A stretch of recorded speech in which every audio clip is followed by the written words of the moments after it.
নমস্কার বন্ধুরা, ঘরোয়া রান্নাঘর রেসিপিতে আপনাদের সকলকে স্বাগতম।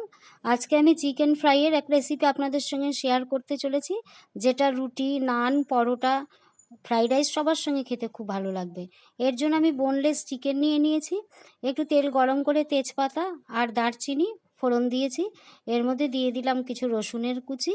রসুনের কুচিটার সঙ্গে দিয়ে দিলাম একটু পেঁয়াজ কুচি। পেঁয়াজ কুচিটা একটু নরম হওয়া পর্যন্ত আমি কিন্তু ফ্রাই করে নিচ্ছি।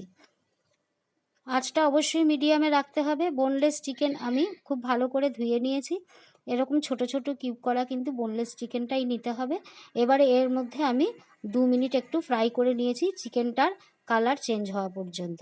এবার দিয়ে দিচ্ছি এর মধ্যে হাফ চামচ শুকনো লঙ্কার গুঁড়ো, দিয়ে দিচ্ছি হাফ চামচ হলুদ গুঁড়ো, আর দিয়ে দিচ্ছি স্বাদ অনুযায়ী লবণ। 3টে উপকরণ দিয়েই কিন্তু খুব সুন্দর চিকেন ফ্রাই হয়ে যাবে।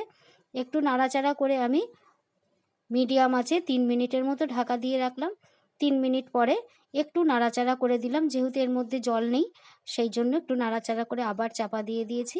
এবারে কিন্তু চিকেনটা আমার সিদ্ধ হয়ে গেছে। এই চিকেনের মধ্যে আমি দিয়ে দিলাম একটু সামান্য চিনি আর একটু গরম মশলার গুঁড়ো। কিছুক্ষণ ধরে আমি একটু মিডিয়াম আঁচে আর একটু নাড়াচাড়া করে নিলাম, বেশ তেলটা ছেড়ে আসা পর্যন্ত।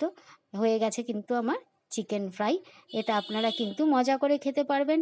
আর যারা রান্না করতে না জানেন তারাও কিন্তু এই রেসিপিটি চট করে বানিয়ে ফেলতে পারেন। রাতে বা দুপুরে যে কোনো সময় খেতে পারেন। ভালো লাগলে অবশ্যই সাবস্ক্রাইব করবেন, কমেন্টসে কিন্তু অবশ্যই জানাবেন। Thank you.